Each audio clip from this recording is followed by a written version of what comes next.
Remember when the then president of Georgia found himself in a very tense situation while battling the Russians? Now, Mikheil Saakashvili is in the Kiev helping the new Ukrainian government deal with this latest threat. I should tell you all and remind you all that we are dealing with a significant sound delay here. So my apology to those of you trying to keep up at home and to the president.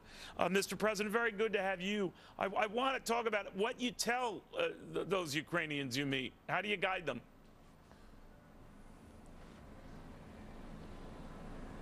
Well, very good to be back to your show. Well, I certainly advise them to exercise maximum degree of self-restraint, but also to get ready for the worst, because Vladimir Putin certainly is going to not going to stop. He has planned for full grab of Crimea.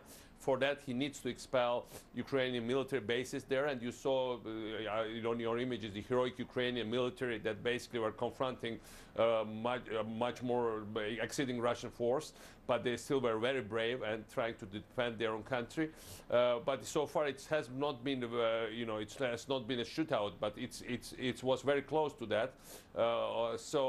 It's a very precarious situation. One thing should be remembered, that Russia has very clear plan to stay in Crimea, because beyond everything, Crimea has lots of shale gas, and shale gas what Ukraine's main hope for energy independence and for economic independence, as well as it was Vladimir Putin's ultimate nightmare, because if Ukraine had really done this shale gas as they were planning 2 years from now, together with American companies, then Vladimir Putin would have lost the biggest gas buyer in Europe. So he has all the reasons why he is there. He has to extend his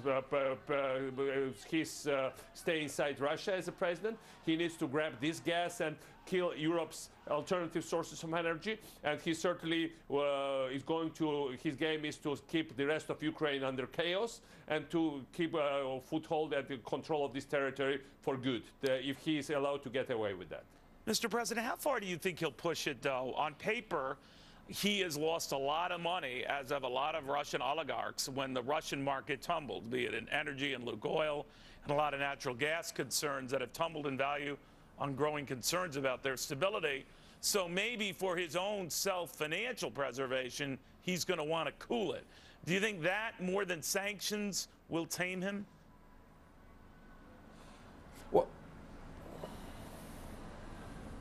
Well, he actually said, his people said continuously on Russian television that they said, remember last time over Georgia, we also lost big part of our money, but we got it back. So it will go away. And I think his tactic is very clear. I mean, grab the territory, then allow the West some kind of face saving, to to just leave the situation, switch the attention to some other situation somewhere elsewhere in the world, lay down for a while, and then extend his own political existence inside Russia, because this kind of perpetuates his political life, and then go for another land grab. So it will be a never-ending story of destabilization unless something permanently is done now. I think it's not about only just markets. Markets are reacting to whether the West is really serious about taming this guy. Taming means there are lots of sanctions. You know, like last time I was in Florida, it's full of kids of Russian oligarchs and oligarchs themselves. There are mansions. You know, there are lots of Russian government officials that have bought mansions and houses and apartments and other property there. Most of their money is in the U.S. and European banks. I would say more than 90%. Putin himself is the richest corrupt guy in the world, and it's well known. It's well known for fiscal, for IRS people in the U.S., but it's also very well documented by Russian anti-corruption crusaders. So there are so many leverages that the U.S., if it's decided, can employ to tame him. And one thing should be remembered: President Obama said he will have to pay cost for it. Now, and this was something the right to say, but the point is that it was also said after the war in Georgia that he will have to carry cost, and he didn't really have any serious cost.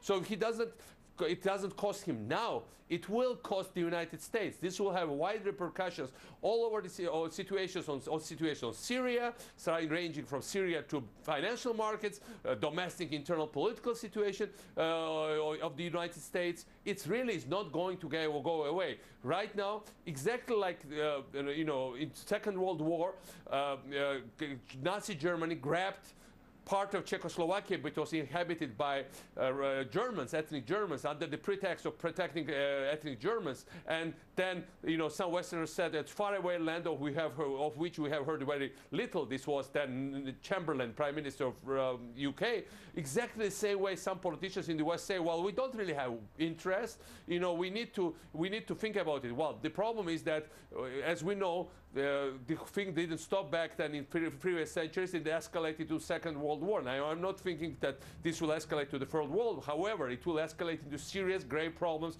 for Europe, which is the zone of the U.S. vital national interest. It's really the U.S. interest, because U.S. has benefited from the post-Second World War order, post-Cold War order in Europe, and the U.S. has everything to lose with collapse of that order. And this thing in Ukraine is going to lead to collapse of the order, of which principal beneficiary of which is the United States of America. He told a Russian reporter not too long ago that I have a backbone, that I stand for something. And he waved his hand in what seemed to be a dismissive view of the West, and maybe by extension, President Obama.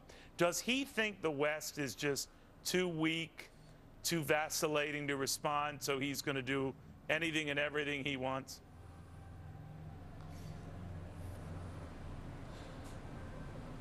Look, the guy today at the press conference, he basically almost made fun of the whole world, because he was looking at the cameras and so outrightly, shamelessly saying, oh, these are not my troops. Some people purchase some military uniforms, some equipment, you can get them anywhere. They look Russian troops, they behave Russian troops, but these are not really Russian troops. These are some, maybe extraterrestrials that just pretend or masquerade to be Russian troops. But the reality is very clear. I mean, the guy that can lie like this in 21st century is dangerous. And the reality is that when last time I met him in 2008 in a run-up to the war, he told me, well, your friends in the West promise you lots of nice things, but they almost never deliver.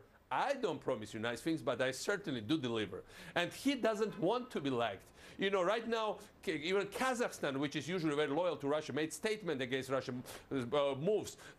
Everybody's panicking around him, but he doesn't want to be liked by his neighbors. He wants to be feared by his neighbors. He thinks that fear brings real respect, not love. He thinks that Westerners try to lure Russia into some kind of, love trap and strip it of its traditional properties. So his idea of the world is that more they fear him, more dangerous he appears, more spooky kind of policy he implements, more he will be respected also by the United States. That's the fundamental problem there. Well, Mr. President, that is very powerful. To be feared, fear me. Don't like me, fear me. A little more after this.